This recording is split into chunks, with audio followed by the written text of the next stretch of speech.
In the interest of not screwing up your amazing resume, we are joined today by Jeff Glendenning, who has worked as, here we go, I think I found a picture of you. Oh, God. That's what you get for not sending me a picture.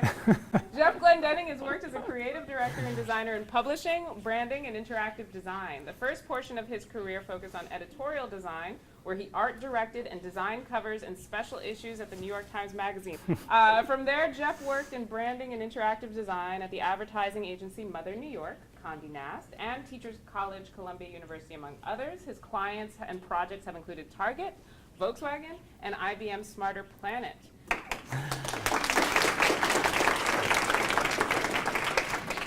All right, cool, thanks. Yeah, this is kind of different setup than what I'm used to at the warehouse. My background is a lot of editorial and magazine design and art direction, so when we met at the new faculty meeting, I was the magazine guy, I guess, for today's lecture. So basically what I'm going to do today is do a little show and tell and go through 20 minutes or so as far as some of the work, and then we can have time for Q&A at the end. But at the same time, if there's things that come up, feel free to raise your hand and we'll kind of work in questions throughout. I just think that could be more interesting than me talking and going through the slides for 20 minutes straight.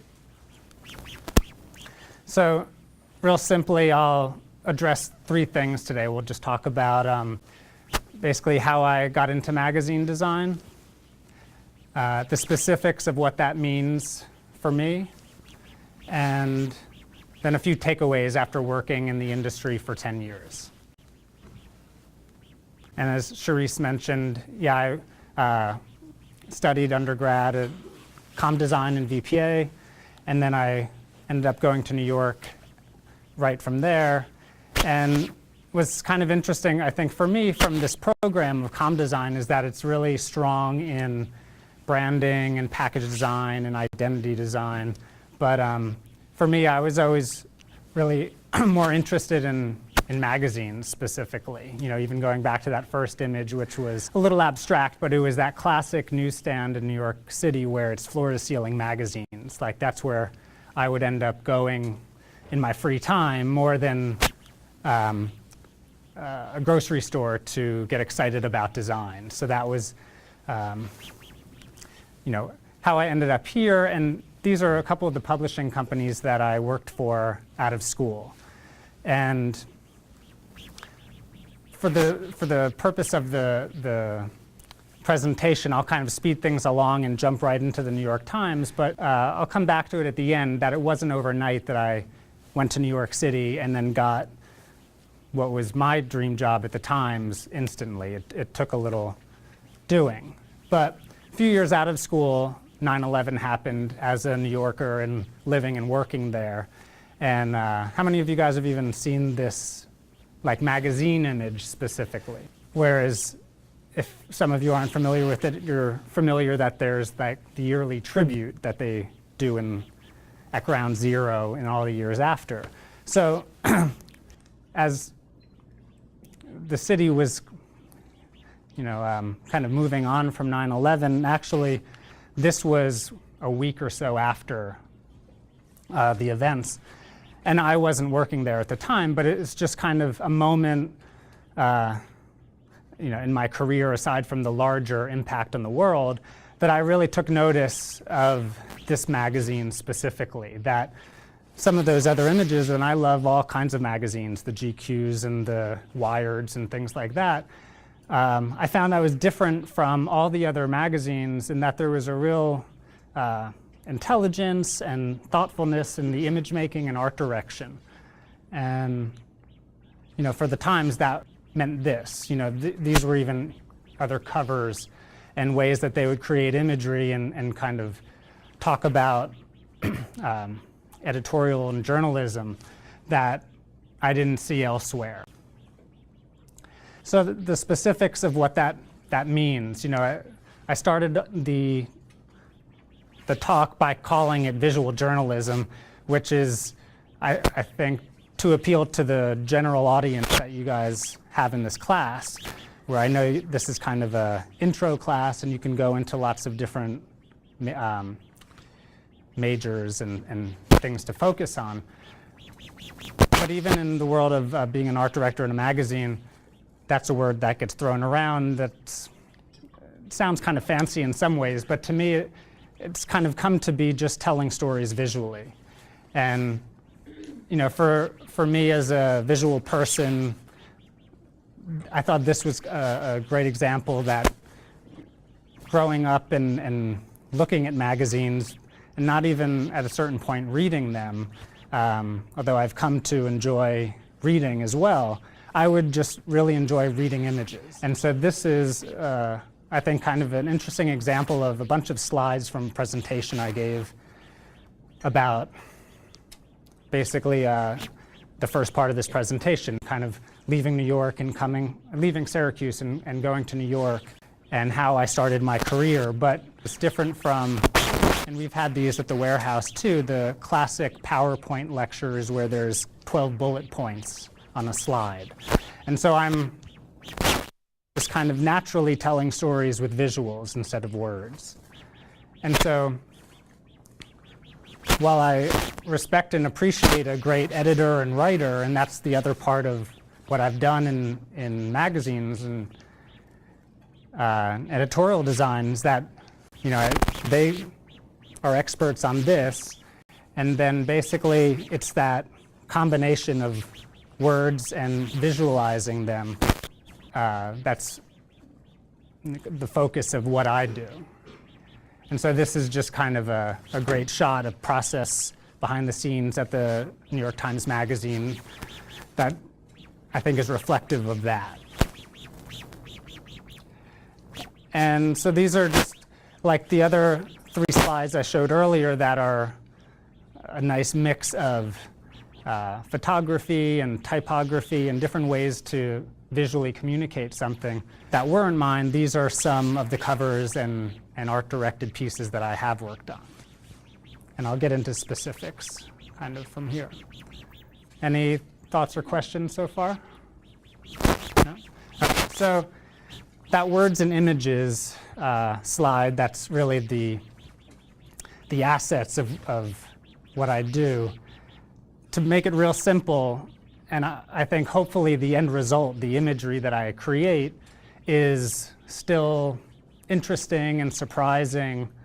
I think the process is pretty simple. So for instance, I'll show a couple of swipe or kind of mood board images that I'll find in research, and then I'll show you the final piece. So this is a story on what they were calling literary Darwinism. So it's a combination of literature and science.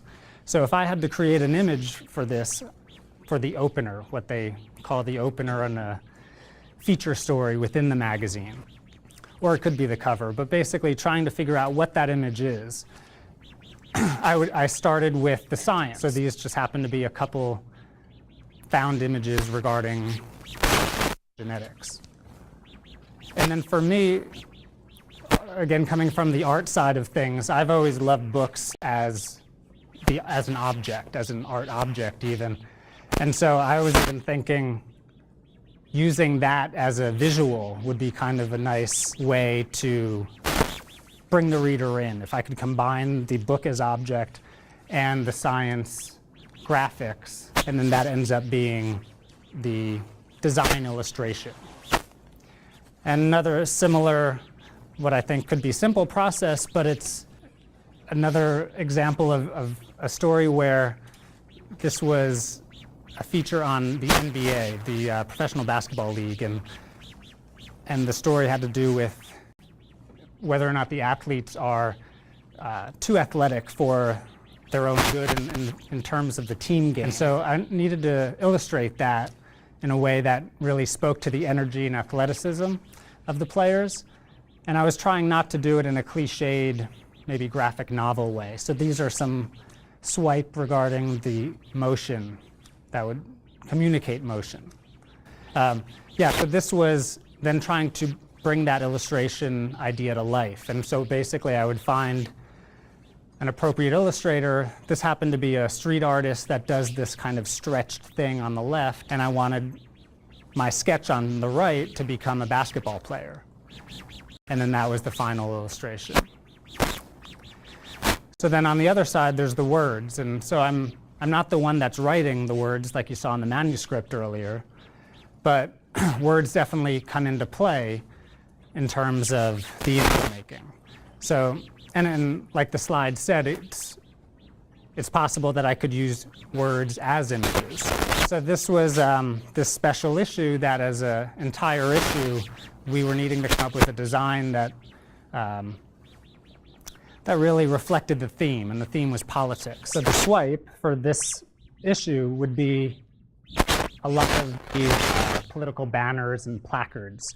And one common vernacular, kind of this bound images, well, they're not all this italic, bold, kind of loud type of the candidates' names. So that made its way into the typographic language of the issue. And so it's not heavy-handed or overly done, but even just signals a little bit that when you come to the other elements in the magazine, and this starts to get into those graphic elements, if it's not triangles, it's like the voting ballots and all the kind of graphic language that goes along with that, and then how it would be played out throughout the rest of the magazine. So this is the title page of the special section, and you've got some of those punches and the ballot references, and then even the opening feature spread to one of the stories that, again, typographically is reflecting some of that. And then one more story regarding type as image and the ways that I'll work with it is this was a story on intelligence agencies like FBI, NSA, and if they could share intelligence data. And for the most part, it was maybe or around the time of Wikipedia and open source kind of becoming huge to the general population, but the agencies didn't really share information. So it was really visualizing what if we could and make these connections in a network of people on their terrorist lists. So this was giving the assignment to really an information designer who specializes in digital media. It's actually programmed in that you could kind of rotate this network around, and it was all done digitally. And a lot of these I don't execute, but I'm the art director. So this was really type as illustration that I hired someone else for. And that's the opening spread to that feature. All right, and then lastly, so I'm going to show some more work, but this is just framing it in a different way after learning the basics about some things that I've learned along the way. Actually, is one that we did really well, I think, as a team and the crew that's still there at the times, but I learned at an ad agency, the CSA. Have you guys ever heard that before? So I don't know how familiar it is, even in kind of the design world. I thought it was a really nice way to get at the heart of what we're talking about here. So for all the genius of Steve Jobs and Apple, especially coming from a designer, I would say that this is that first level design thinking in a lot of ways that we would critique our sophomores about. So the CSA is that what you're seeing in an image and what you're saying in language should not be doing the same thing. Seeing an apple and saying an apple is redundant, and it's a missed opportunity to really add layers of meaning to it. So this is just an example, and I think some of the other ones that I've even gone through already try to speak to this. But the example was a special issue on money. And so if the headline is talking about credit cards and your purchasing habits, we're not showing a credit card and we're not showing the customer. It's actually its own separate visual story, narrative throughout the feature of what would make someone with good credit and bad credit, what kind of purchases do they make. So this person with bad credit buys the beer on the left, credit buys the items in the blue. And so that kind of adds to the richness of the storytelling, and it's not repeating, right? Similarly, it could be said that this is a same kind of point, but it's in getting your audience engaged.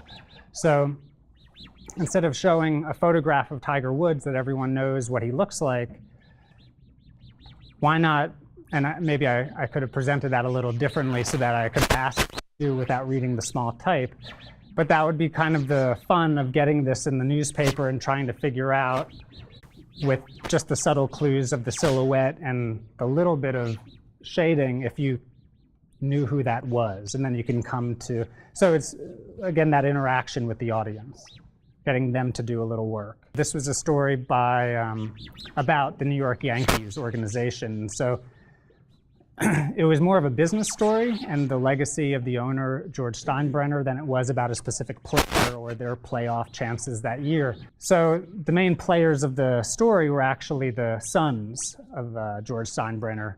And there would be a call to want them on the cover of the magazine because it's about them. But then the people in the design department would say, well, that's a terrible idea, because who wants to look at these guys? They're just not exciting visually, right, to engage someone into the story. So then what we did was just hired a model, outfitted him in the Yankees uniform, and let the iconography of the Yankee pinstripes kind of speak to a larger idea. And then, of course, we were careful to crop off the model's head because it wasn't a real player anyway, and we didn't want to confuse anyone. This is something that I feel like I've done for a while, but it's my new favorite quote that another professor in comm design uses a lot. And it's interesting because I think sometimes in the business I'm in, sometimes in advertising, everyone gets focused on the idea, so much so that the visual is secondary, that they almost don't care what it looks like. But I feel like I've always been a visual person and love creating and appreciating, whether it's beautiful things or kind of surprising things or whatever is the appropriate visual. I've always enjoyed that side equally. So this is, I think, a good example of that, where visually I think it's just surprising or kind of dynamic in a way that you don't exactly know what's going on. It engages you. And then you realize in closer inspection that it's actually one man's real estate collection in New York City. And these are all the buildings he owns. And the designer actually put all the photos together and did this treatment so you can kind of get a sense of all the storefronts or buildings. And it's actually a similar process to that is this making order out of chaos. So whether it's data or text, it's content that my job would be to make cool and engaging and interesting. And those are a couple examples of that. Collaborators, so this is the team from the Times that I think I realized once I left after 5 years, I realized how important that is, that I don't think I'm as inspired since. Kind of a bummer, but a reality. It's on who you're working with every day if they're going to inspire you and engage you. And so to pick your mentors and jobs carefully. Coming to the end. So this is, as you guys are in the business of media, this is just kind of a fun example I like to talk to graduating seniors about when they interview and they're giving a thank you email. I would actually challenge them to actually handwrite it, because if you're one of 100 in an inbox of whoever that creative director is, how many pieces of actual mail think that they receive on a daily basis, probably 3. So, you know, that's kind of funny and old school, but it's just kind of interesting thinking, I think, in an age that you can do anything. And then lastly, just talking about the process of putting in the work. And so, you know, I've shown a lot of work that I'm proud of that I feel like is that hopefully beautiful, engaging, interesting work. It didn't happen overnight, that this is a lot of work from many years of working at Us Weekly, less prestigious places. And I even shared this with our sophomores the other day, that this was my poster from sophomore year when I was in Syracuse, and how terrible it is. So you know, it's basically putting in the time, and you know, you can kind of do anything. So thank you.